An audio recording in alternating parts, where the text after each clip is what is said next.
Muy buenas, soy Marcos Vázquez y estás escuchando un nuevo episodio de Preguntas y Respuestas aquí en Radio Fitness Revolucionario. Empezamos hablando de dos divulgadores conocidos, Fran Suárez, recientemente fallecido de manera trágica, bastante, pero que ha tenido y sigue teniendo mucho impacto, sobre todo en Latinoamérica, pero también en España. Y por otra parte, hablaré del biohacker Ben Greenfield, también muy conocido sobre todo en Estados Unidos, y explicaré por qué no me gusta en general el contenido que divulgan, a pesar de que hay muchos puntos en los que podemos coincidir. Siguiendo con temas polémicos, hay una pregunta después sobre estatinas y si tiene sentido tomarlas y en qué casos, y otro tema caliente, el famoso Nutri-Score. Veremos qué es, qué problemas tiene, por qué a la industria le parece interesante y qué criterios deberíamos considerar a la hora de hacer la compra. La siguiente consulta va sobre la exposición al frío después de entrenar, qué beneficios e inconvenientes tiene, y por último, otro tema controvertido que es el alcohol, si realmente es beneficiosa una copita de vino al día, si nos ayuda a vivir más y cómo se puede traducir la evidencia científica sobre este tema en recomendaciones generales para la población.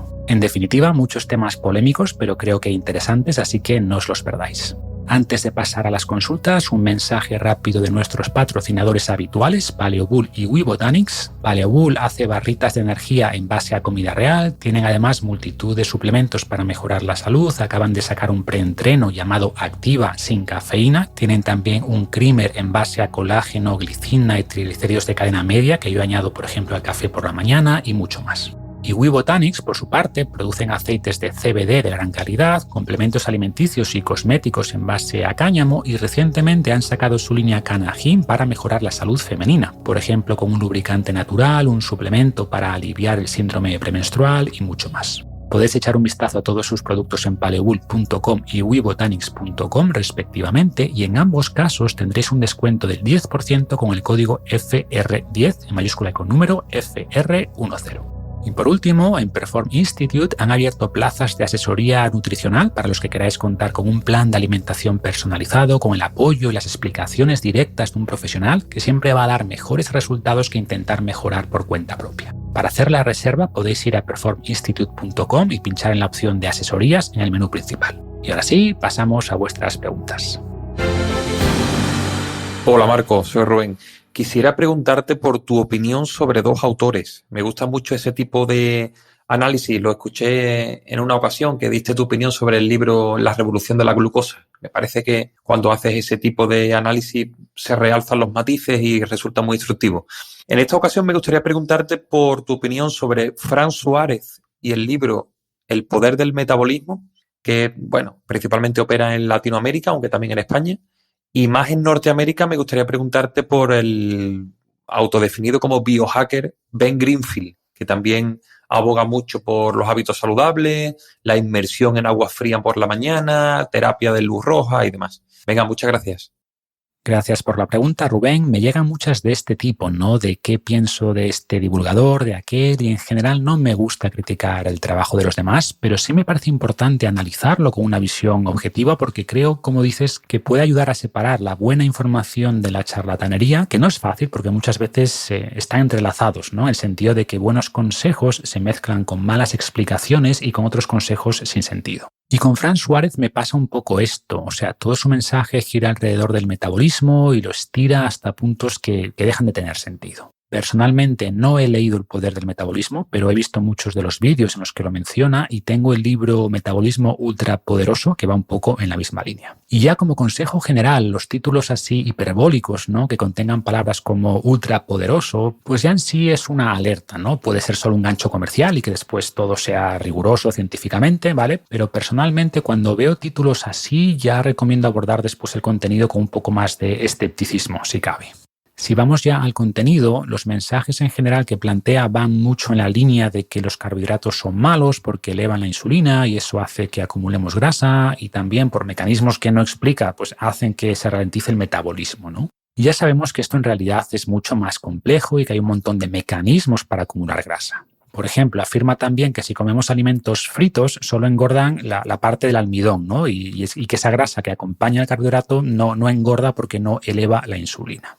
Y esto evidentemente no es cierto, o sea, la grasa dietética se acumula sin necesidad de que se eleve la insulina. Y ojo, eso no hace que la grasa sea mala, claro que no, pero decir que la grasa solo se acumula si se acompaña de carbohidrato no tiene ningún sentido. Y solo hay que aplicar un poco de lógica evolutiva, ¿no? Aunque hoy no queramos acumular grasa, nuestra capacidad de hacerlo es lo que nos permitió sobrevivir como especie. Y si nuestros ancestros no pudieran obtener energía y aumentar sus reservas de grasa a partir de alimentos ricos en grasa, no hubiéramos sobrevivido hasta ahora. Y después, siguiendo con los carbohidratos, procede a mezclar buenos consejos con otros absurdos. Por ejemplo, recomienda limitar azúcares, carbohidratos refinados en general, pan blanco y este tipo de productos, en lo que estamos todos de acuerdo, pero mete también en ese saco de alimentos malos, que llama de hecho engordantes, cosas como la cebolla, la zanahoria cocida, la remolacha o el tomate. Y esto no tiene ningún sentido. O sea, un tomate mediano que pese 200 gramos es 95% agua y tiene quizás 40 calorías. O sea, nada, nadie engorda por comer muchos tomates, ¿no? Y por supuesto también habla bastante mal de la fruta en general y solo recomienda algunas más bajas en carbohidrato como las fresas. Y cuando alguien mete en el mismo saco que los azúcares y los carbohidratos refinados, pues eso, la fruta, incluso muchas verduras, pues es un red flag, como dicen los ingleses, o una señal de alarma muy clara de que hay que tener cuidado. Demoniza también endulzantes como el aspartamo, que estamos de acuerdo en que es mejor limitarlos en general, ¿vale? Pero dice que es uno de los compuestos que más ralentiza el metabolismo y lo acusa de cosas como lo siguiente. Muchas de las reacciones al aspartame son muy serias, incluyendo casos de ataques de convulsiones que causan la muerte. Otras manifestaciones de efectos adversos que produce el aspartame son migrañas, dolores de cabeza, mareos, adormecimiento de las extremidades, aumento de peso, sarpullido, depresión, fatiga, irritabilidad, taquicardia, insomnio, problemas con la visión, pérdida de la audición, palpitaciones del corazón, dificultades respiratorias, ataques de ansiedad, pérdida del sabor, vértigo, pérdida de la memoria y dolores en las articulaciones. Y la realidad es que no hay ninguna evidencia en humanos de estos problemas y mucho menos con un consumo normal. Lo único que se ha visto es un posible impacto en la microbiota con ciertos endulzantes, pero hablamos de cantidades elevadas y desde luego no se ha visto nada de lo anterior. Y como decía antes, gran parte de su mensaje gira alrededor del metabolismo y, por ejemplo, aquí vuelve a mezclar pues, alimentos buenos como es la avena, que es un buen desayuno, sobre todo si lo acompañas de otros alimentos de alta densidad nutricional como arándanos, frutos secos, etc. La avena es un cereal además rico en proteína, rica en betaglucanos, que es una fibra muy interesante para la microbiota, etc. Y como digo, lo mezcla o lo mete en el mismo saco que tostadas de pan blanco, cuando no tiene nada que ver. Y además decir que estos alimentos reduce per se el metabolismo, pues tampoco tiene sentido. O sea, es una afirmación que se saca de la manga, ¿no? Quizá venga porque los alimentos ricos en proteína elevan más el metabolismo, lo cual es cierto, pero iría más por ahí y no por ninguna propiedad reductora del metabolismo de estos otros alimentos. Y después, de cara a personalizar la dieta, lo hace en función del tipo de sistema nervioso predominante, si es más simpático o parasimpático, con criterios que tampoco tienen ningún sentido ni base científica. De hecho, no hay ni una sola referencia científica para explicar todo esto, pero en base a un cuestionario que se inventa de 5 preguntas, ¿no?, sobre si digieres bien la carne o si te produce problemas comer de noche y cosas así, te dice cuál es tu sistema nervioso preponderante y en función de eso propone cambios en los alimentos, pero, insisto, sin ninguna base fisiológica ni criterio razonado. En personas con más activación del simpático, bueno, según su test, ya que de entrada me parece bastante poco preciso, pero si sale que en tu caso hay más activación del simpático, recomienda una dieta con más verdura y más proteínas blancas como pollo, pavo y pescado, quesos bajos en grasa, recomienda no freír los huevos, y si el sistema predominante es el parasimpático, pues propone una dieta más carnívora, también con más queso, en este caso dice que no hay problema en freír los huevos, propone restringir las frutas, y como digo, todo esto se lo saca de la manga sin ninguna justificación fisiológica y mucho menos evidencia científica.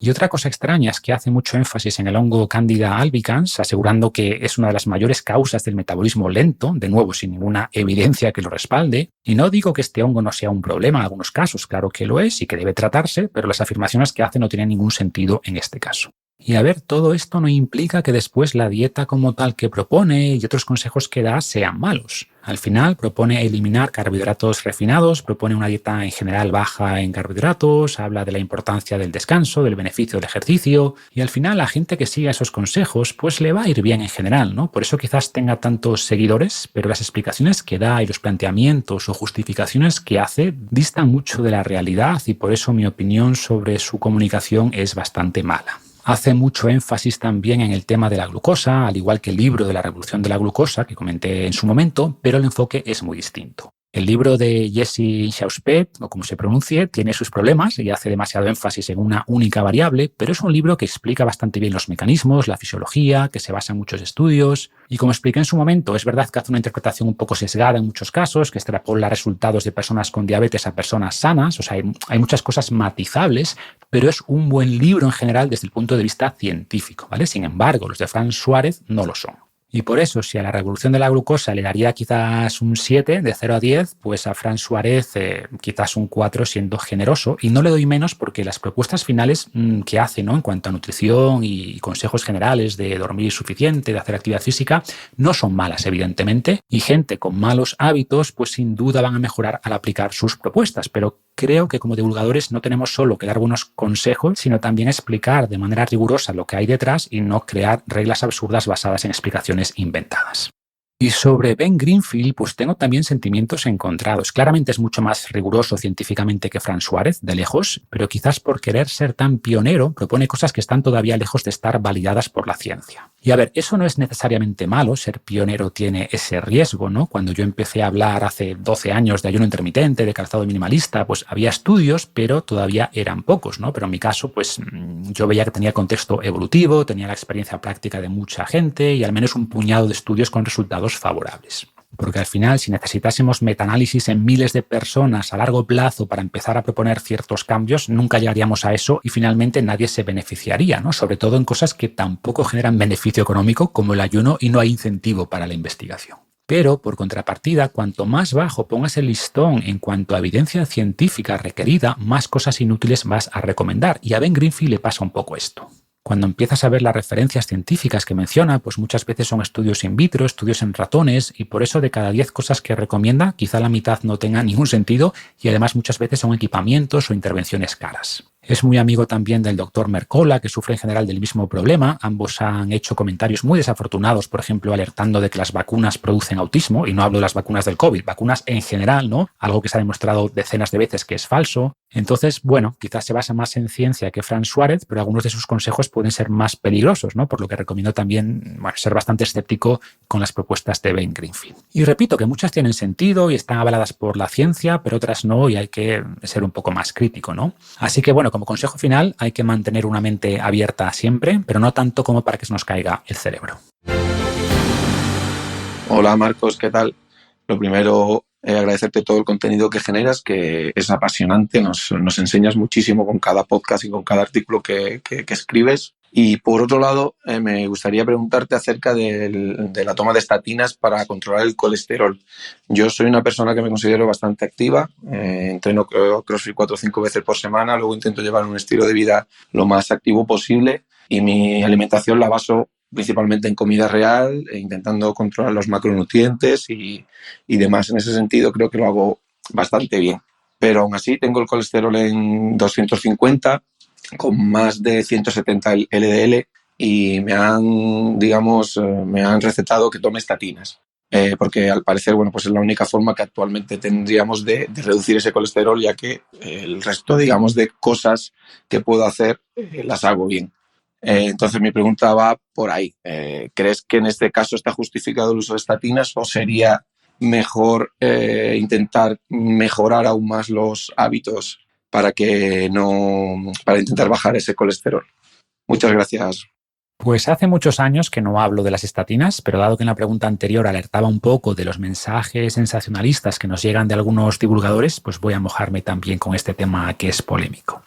Y digo que es polémico porque tenemos como dos bandos muy polarizados, ¿no? Tenemos algunos cardiólogos, sobre todo, que lanzan mensajes muy alarmistas sobre el colesterol y que proponen intervenciones muy agresivas basadas en estatinas y otros fármacos para reducir el colesterol, y lanzan mensajes de que el colesterol, o especialmente el LDL, es una partícula tóxica y que cuanto más bajo lo tengas, pues mejor. Y en el extremo opuesto tenemos a los que afirman que el colesterol LDL no tiene nada que ver con la enfermedad cardiovascular y que las estatinas son peligrosas y que reducir el colesterol es malo porque cómo va a ser perjudicial una molécula que el cuerpo produce. Y digo esto porque la mayoría del colesterol circulante en sangre no viene de la dieta, sino que es producido por nuestro hígado o reabsorbido después en el intestino. Y ya de entrada, este argumento de que si lo produce el propio cuerpo debe ser bueno tiene poco sentido, sobre todo cuando viene de personas, como así suele ser, que aseguran que la insulina es malísima y que cuanto más baja, mejor, ¿no? Pues por su mismo criterio, la insulina debería ser muy buena porque el cuerpo produce la que necesita. Y a ver, como regla general, salvo patologías, es cierto que el cuerpo es muy inteligente y que produce las cosas que necesita. ¿Qué ocurre? Que el estilo de vida moderno desregula muchas veces estos procesos internos que dependen además de muchas cosas, ¿no? Por ejemplo, si llevas buenos hábitos de vida pero tienes mucho estrés, esto eleva el colesterol en muchas personas, por mucho que tú después intentes cuidarte. O hay también un componente genético muy marcado que hace que algunas personas, por mucho que se cuiden, pues pueden tener niveles elevados de LDL. Pero bueno, volviendo a esta polarización, yo creo que la realidad está más bien en un punto intermedio, es decir, creo que es un fármaco que se prescribe con demasiada facilidad y que muchas personas lo toman sin necesidad real, pero es evidente que las estatinas han salvado muchas vidas y que sus efectos secundarios se han exagerado y sobre todo con todas las variantes que hay ahora que pueden adaptarse a distintas intolerancias individuales que pueden presentarse. Entonces, por profundizar un poco más, se ha visto que el ApoB es un mejor predictor del riesgo coronario que el colesterol LDL y si bien en la mayoría de personas hay una alta correlación, hay un grupo de entre 20 y 30% de personas donde hay discordancia. Es decir, que tienen el LDL alto pero el ApoB bajo y al revés. Y lo primero, es decir, tener el LDL alto pero el ApoB bajo es especialmente frecuente en personas que tienen buenos hábitos, buena masa muscular y que entrenan. Tengo un artículo escrito sobre esto que pondré en las notas del episodio y que te puede ayudar a entender un poco más por qué cada vez las guías clínicas recomiendan medir el ApoB a pesar de que a día de hoy no se hace en la seguridad social y que hay que hacerlo en laboratorios privados. Dicho esto, si el ApoB está alto y no se reduce con estilo de vida, yo creo que las estatinas tienen más probabilidades de ayudarte que de dañarte. Como digo, se han exagerado mucho los supuestos riesgos y el riesgo principal que se le atribuye actualmente es un ligero aumento en el riesgo de diabetes, pero este riesgo es mucho más fácilmente minimizable con estilo de vida, por lo que el ratio beneficio-riesgo en personas con ApoB alto creo que es claramente positivo. Dicho lo anterior, también creo que se ha magnificado el riesgo que se le atribuye al colesterol, ¿no? Cuando es un factor de riesgo entre otros muchos y factores como la presión arterial, la resistencia a la insulina o la inflamación crónica de bajo grado juegan un papel tan importante o más que el colesterol. Lo que sí es cierto es que el LDL tiene un papel causal, es decir, la aterosclerosis empieza cuando una partícula LDL se incrusta en el endotelio e inicia una cascada inflamatoria y tiene en parte sentido centrarse en este evento, pero entendiendo que la progresión de la enfermedad depende mucho del entorno. Y si tu presión arterial es baja y tu endotelio está saludable y hay baja inflamación, etcétera, pues un nivel alto de ApoB es mucho menos peligroso que ese mismo nivel en un entorno o en un cuerpo con alta presión arterial que empuja con más fuerza esas partículas contra el endotelio, o si además ya hay una inflamación latente y si además el llamado glucocálix del endotelio tiene su estructura ya comprometida, pues todo esto importa mucho y puede ser un poco miope centrarse tanto en el ApoB o en el LDL, ¿no? Pero es verdad que a igualdad de condiciones, o sea, a igualdad de presión arterial, de inflamación, de resistencia o sensibilidad a la insulina, etcétera, un ApoB menor es mejor, se asocia con menos riesgo en la inmensa mayoría de estudios y en la inmensa mayoría de estudios se ve que las personas tratadas con estatinas sufrieron menos eventos y menos mortalidad en los siguientes años. También es verdad que la diferencia es pequeña si hablamos de prevención primaria, es decir, en personas que no han sufrido ningún evento coronario y que el beneficio es mucho más claro en prevención secundaria, o sea, en personas que ya han tenido un infarto o algún evento. Entonces, bueno, al final es una decisión que tienes que tomar con tu médico, entendiendo que si tu estilo de vida en general es bueno, tu riesgo real es muy bajo, porque insisto en que el desarrollo de la enfermedad es regulado por otros muchos factores de estilo de vida y fisiológicos, pero eso tampoco quita de que puedas intentar bajar un poco el LDL o el ApoB, quizás con dosis pequeñas de estatinas, que seguramente no te causen ningún problema y se han demostrado beneficios. Pero como digo, el médico podrá darte una recomendación más personalizada en tu caso. Hola Marcos, a ver si me da tiempo a hacerte la pregunta entera. Bueno, va sobre el etiquetado la nota esta que existe llamada Nutri-Score sobre los alimentos del supermercado. Este Nutri-Score mide lo saludable que sea un alimento, ¿no? Te da como una especie de guía, pues como información nutricional más o menos de la A a la I, ¿no? Bueno, la cuestión es que la mayoría de veces yo veo que esto está más o menos bien, más o menos orientado, muchas veces lo dudo, digo, bueno, esto no estoy del todo de acuerdo, pero en un sentido común, bueno, ok, suele coincidir con lo que veo en los ingredientes. Pero estoy viendo algunos casos que son totalmente falsos, o sea, totalmente descarados. Ejemplo, anoche vi unos cereales industriales de una marca americana, o sea, una cosa muy estándar, muy muy popular, muy mainstream, por así decirlo, unos cereales cuyo tercer ingrediente ya era el azúcar clásico. O sea, te estoy hablando de un alimento procesado malo, típico de cereal que se le vende a los niños, y el Nutri-Score lo marcaba con una A. O sea, me quedé alucinada. Digo, ¿pero este Nutri-Score también lo compran? ¿También es comprado por las marcas o qué es esto? O sea, parece un maltrato al consumidor espantoso, espantoso. Luego, unos langostinos congelados, sin ningún tipo de aditivo de nada, tenían una B. O sea, es una incoherencia preocupante. Pues comparto en gran medida tu preocupación y tu enfado porque Nutri-Score tiene efectivamente muchos agujeros, ¿no?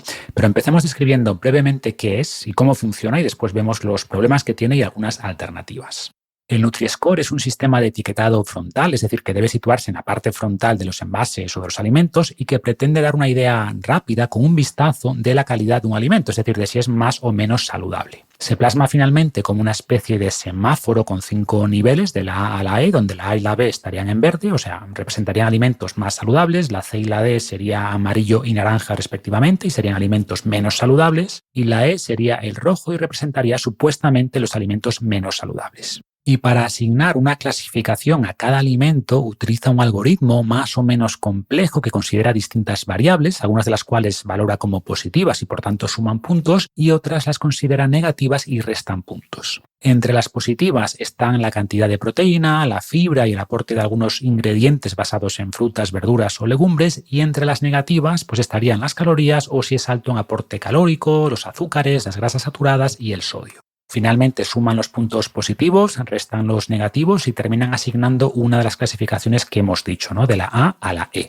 Actualmente el etiquetado es voluntario, por eso lo vemos en algunos productos y en otros no, y el debate es si debería hacerse obligatorio para todos los alimentos o no. Y uno pensaría que las grandes empresas de alimentación estarían en contra de esta medida porque la mayoría de sus productos no quedarían muy bien, pero, sorpresa, sí que están a favor en general. ¿Por qué? Pues porque hecha la regla, hecha la trampa, y las empresas tienen muchas formas de manipular, entre comillas, el algoritmo. Por ejemplo, pueden indicar cuál es la porción recomendada de un alimento y de esta manera, al proponer porciones pequeñas, muy inferiores a las que la gente come realmente de ese alimento, pues pueden falsear los resultados. Y además, haciendo pequeños ajustes a la composición, por ejemplo, reduciendo algo de azúcar y añadiendo otros endulzantes, pueden mejorar la clasificación sin mejorar realmente la calidad del producto de manera relevante. Por ejemplo, los cereales de desayuno de Nesquik, cuando salieron, tenían originalmente una B, que ya en sí es bastante cuestionable, pero no contentos con eso, le quitaron menos de 1 gramo de azúcar por porción y ya fue suficiente para tener la clasificación A. ¿Y cuáles son los ingredientes de estos cereales de desayuno? Pues los siguientes: harina integral de trigo, azúcar, o sea, casi un 25% es azúcar, incluso después de la reducción, sémola de maíz, jarabe de glucosa deshidratado, cacao desgrasado en polvo, carbonato cálcico, aceite de girasol y aceite de palma y sal. O sea que saludable precisamente no es. Y hay muchísimos ejemplos similares de ultraprocesados, porque esto en el fondo para mí es un ultraprocesado y que también tienen buenas clasificaciones.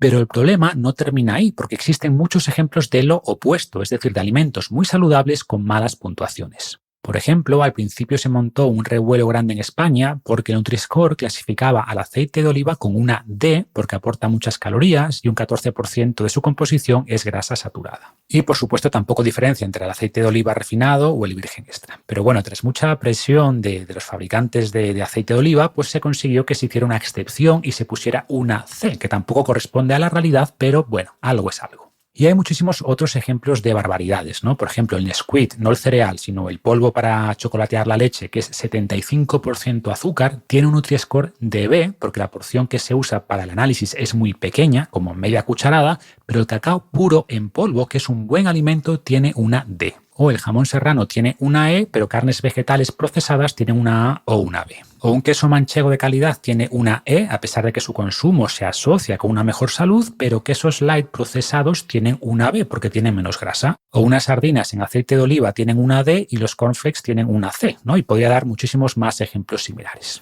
Y a ver, esto tampoco implica que Nutri-Score no sirva para nada y dentro de la misma categoría de alimentos puede orientarnos un poco hacia las mejores versiones, pero vemos que tiene muchísimos problemas. Primero, se basa en criterios muy reduccionistas y no tiene en cuenta factores como el grado de procesamiento del alimento, que sí tienen en cuenta otros etiquetados como el NOVA, que suele dar mejores resultados. El Nutri-Score tampoco considera la densidad nutricional, por ejemplo, cuántos polifenoles tiene un alimento, y si hiciera esto, pues productos como el aceite de oliva o el cacao tendrían de entrada buenas calificaciones. Y por todo lo anterior no recomiendo fiarse mucho de Nutri-Score y propongo otros criterios para seleccionar mejores alimentos.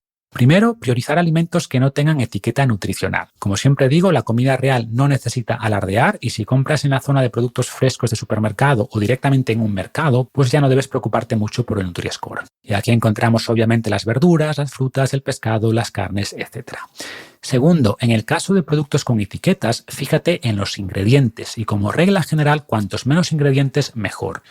El aceite de oliva solo lleva aceite de oliva, el cacao en polvo solo lleva cacao en polvo, un yogur debería tener solo leche y cultivos lácteos, etc. Y por supuesto esto es solo un heurístico, o sea, hay productos con muchos ingredientes que son saludables, pero nos puede ayudar. Tercero, además de los ingredientes, debemos mirar la cantidad total de azúcar en porcentaje o por 100 gramos, porque una de las manipulaciones que usan las empresas, como decía antes, es poner porciones pequeñas para que parezca que aportan menos azúcar. Cuarto, evalúa también cuál es el grado de procesamiento o cómo de lejos está ese alimento de las materias primas originales. Y como decía antes, la clasificación NOVA considera esto.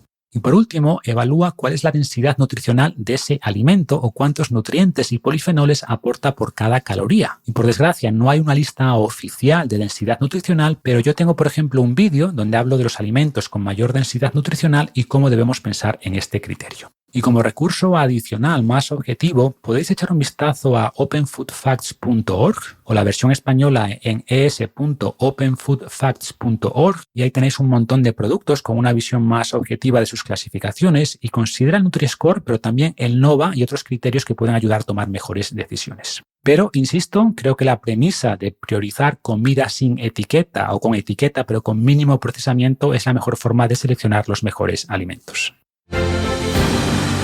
Hola Marcos, ¿qué tal? ¿Cómo estás? En primer lugar, agradecerte tu labor de divulgación. Creo que es algo súper útil para toda la sociedad en la que vivimos, especialmente ahora, donde hay un exceso de información y no toda es de calidad.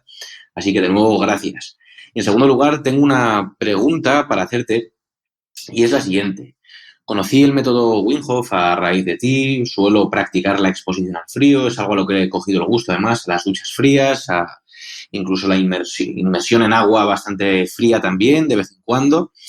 Y hace poco leí una newsletter de un influencer al que sigo, que también ha estado probando el método Wim Hof y que no recomendaba hacer la exposición al frío, en este caso con las duchas, después de entrenar, porque, bueno, él justificaba que al ser un método antiinflamatorio, entre otras cosas, si nosotros estamos favoreciendo esa inflamación para la hipertrofia en los entrenamientos, pues no debe ser lo óptimo, ¿no? Lo cual a mí me genera algunas dudas porque además este mismo influencer hablaba de una ventana de crecimiento muscular de hasta 3 días, lo cual no entiendo cuál es la correlación que puede tener darte una ducha de agua fría y no favorecer a esa ganancia muscular y el no dártela y sí favorecerlo, ¿no? Durante 3 días. Entonces, mi pregunta va por ahí, espero que sea útil para la comunidad y de nuevo, pues agradecerte tu trabajo. Un saludo. Muchas gracias por la pregunta. Es un tema del que he hablado varias veces, pero me siguen llegando muchas consultas similares y voy a intentar resumir aquí la evidencia que tenemos. Primero, debemos entender que después de un entrenamiento o un esfuerzo físico puede haber 2 objetivos distintos. Puede que lo que busquemos sea maximizar la adaptación de ese entrenamiento, es decir, que produzca la máxima mejora de hipertrofia, de V2 Max o lo que sea, o puede que el objetivo principal sea recuperarnos lo antes posible para volver a rendir al máximo. Y todo apunta a que el frío perjudica el primer objetivo, pero ayuda en el segundo. El frío, como decías en tu pregunta, es antiinflamatorio, reduce el estrés oxidativo, lo cual es bueno en general, pero esa inflamación y ese estrés oxidativo puntual que produce el ejercicio no solo no son malos, sino que son mecanismos señalizadores que favorecen las adaptaciones al ejercicio. He hablado muchas veces del concepto de hormesis, ¿no? Y en este caso serían como pequeños daños que le dicen al cuerpo que tiene que hacerse más fuerte para resistir un entorno hostil, podríamos decir. ¿Qué pasa? Que si inhibimos con el frío estas señales, las adaptaciones al entrenamiento se mitigan. Ojo, no se eliminan, pero se reducen. Y tenemos ya unos cuantos estudios que indican que la inmersión en agua fría justo después del entrenamiento, especialmente del entrenamiento de fuerza, reducen la síntesis de proteína posterior y, repito, esto no es que no vayas a ganar músculo, pero vas a ganar un poco menos a largo plazo. Sin embargo, si el objetivo principal es la recuperación, se ha visto que el frío después de la actividad física acelera esa recuperación. Por ejemplo, si estás en una competición y tienes competiciones en días seguidos o incluso una por la mañana y otra por la tarde, lo que te importa no es que ese esfuerzo físico produzca adaptaciones a medio plazo, sino que lo que quieres es recuperarte lo antes posible para poder rendir al máximo en unas horas o al día siguiente. Como sabemos, después de entrenar, el rendimiento empeora durante muchas horas porque ha habido un daño al cuerpo, esa inflamación que decíamos, hay daño a los tejidos. Y repito, eso no es malo y es necesario, de hecho, para mejorar la capacidad física después, pero si tu prioridad es recuperar tu mejor nivel lo antes posible, el frío post-entrenamiento o post-competición sí puede ayudar. Dicho esto, como siempre, hay muchos matices. Por ejemplo, los estudios que observan menos hipertrofia con la exposición al frío post-entrenamiento usan protocolos agresivos, como por ejemplo inmersión en agua a 10 grados durante 10 minutos, y esto es algo muy distinto a terminar tu ducha normal con un minuto de agua fría, que es lo que yo recomiendo, ¿no?, en el día a día. Y este minuto de ducha fría es un estímulo que es un poco incómodo, pero que no va a tener apenas efecto en esas adaptaciones al entrenamiento y por eso tampoco es algo que te deba preocupar. Hola Marcos, mi duda es respecto al alcohol. He leído en ciertos sitios que tomar 1 o 2 unidades de alcohol al día, preferentemente de vino, es incluso positivo para la longevidad y que reduce todas las causas de mortalidad. Y en cambio hay otros divulgadores y otras fuentes que dicen que el alcohol cuanto menos tomes mejor y que tomar 0 siempre es mejor que tomar 1 y así sucesivamente. Quizás tienes este tema fresco por tu nuevo libro. No sé, me gustaría saber tu opinión. Muchas gracias. Es una buena pregunta que sí toco de pasada en el libro que estoy escribiendo sobre longevidad y voy a leer primero lo que digo en el libro y profundizaré un poco después. Esto es lo que comento ahí. Un tema controvertido en la ciencia de la longevidad es el papel del alcohol y especialmente del vino. La mayoría de personas centenarias consumen vino y multitud de estudios encuentran una relación en forma de U entre el vino y la mortalidad. Es decir, el exceso de alcohol se asocia con más mortalidad, pero también la abstinencia total. La dosis de alcohol que parecía ofrecer más protección estaba entre 1 y 2 copas de vino al día, y esta fue la recomendación oficial durante mucho tiempo. Muchos investigadores hablan del efecto protector de ciertos polifenoles del vino sobre el corazón, como por ejemplo el resveratrol, y quizás tengan algo de razón. De hecho, pequeñas dosis de vino han demostrado alargar la vida de pequeños animales. Un estudio reciente en personas jóvenes encontró que los que consumían alcohol con frecuencia mostraban una edad biológica mayor, medida con relojes epigenéticos. Esta relación no se observó, sin embargo, con el vino. Parece, por tanto, que no todas las bebidas alcohólicas son iguales y tampoco lo es el patrón de ingesta. Los atracones de alcohol, como los clásicos botellones de fin de semana, se asocian con un efecto mucho más perjudicial en la salud que el consumo moderado y frecuente. Por otra parte, distintos metaanálisis parecen indicar que incluso pequeñas cantidades de alcohol se relacionan con más riesgo de distintos tipos de cáncer y trastornos neurodegenerativos. Además, el alcohol acarrea también riesgos inmediatos y está detrás de muchos accidentes de tráfico con desenlaces fatales. A partir de toda esta evidencia, la recomendación más sensata sería limitar el consumo de alcohol. Si no bebes, no empieces a hacerlo por pensar que te ayudará a vivir más, pero si disfrutas una copa de vino al día o una cerveza de vez en cuando, seguramente no tendrá un impacto negativo en tu salud. Y hasta aquí lo que comento en el libro, y como ves tampoco le dedico mucho espacio al alcohol, pero creo que ahí se resume bastante bien la evidencia actual, que es esa, ¿no? Que las bebidas con graduaciones altas de alcohol se asocian en general con peor salud, sobre todo consumidas con ese patrón que se llama en inglés de binge drinking, ¿no? Es decir, tomarse 5 o 6 copas o más en pocas horas cada fin de semana, eso claramente es malo, pero la evidencia es mucho menos clara si hablamos de bebidas como el vino en cantidades pequeñas, pues eso, entre 1 y 2 copas al día. En este caso tenemos estudios de intervención que muestran efectos positivos en ciertos marcadores de riesgo cardiovascular y los grandes estudios observacionales, en el caso del vino, muestran en general más mortalidad en las personas que no toman nada de vino. ¿Qué ocurre? Que en muchos casos había causalidad inversa y no es que el no beber vino aumentase el riesgo de mortalidad, sino que las personas que habían sido alcohólicas o que tenían ya alguna enfermedad de partida evitaban el vino. Y se ha visto que al corregir por estos factores de confusión, pues ya no se ve un efecto protector del vino a bajas dosis, pero tampoco se ve un aumento de mortalidad con estas pequeñas cantidades. Y de hecho, hace un par de meses, en marzo de este año, se publicó un nuevo gran metaanálisis con más de 100 estudios en casi 5 millones de participantes en total, que evaluaba el alcohol en general, y la conclusión fue la siguiente, traduzco. En esta revisión sistemática actualizada, el consumo bajo o moderado de alcohol no se asoció con mayor riesgo de mortalidad por cualquier causa, pero el aumento del riesgo fue evidente con un consumo elevado, empezando con un nivel más bajo para mujeres que para hombres. Y esto es lo que concluyen la mayoría de grandes estudios, ¿no? Que el alcohol es malo en general, que no pienses que esa copita de vino diaria te va a ayudar a vivir más, pero si la disfrutas, creo que tampoco debes preocuparte mucho porque no parece suficiente como para elevar el riesgo de mortalidad. Y si eres mujer, quizá media copa diaria sería el límite porque la dosis peligrosa es menor.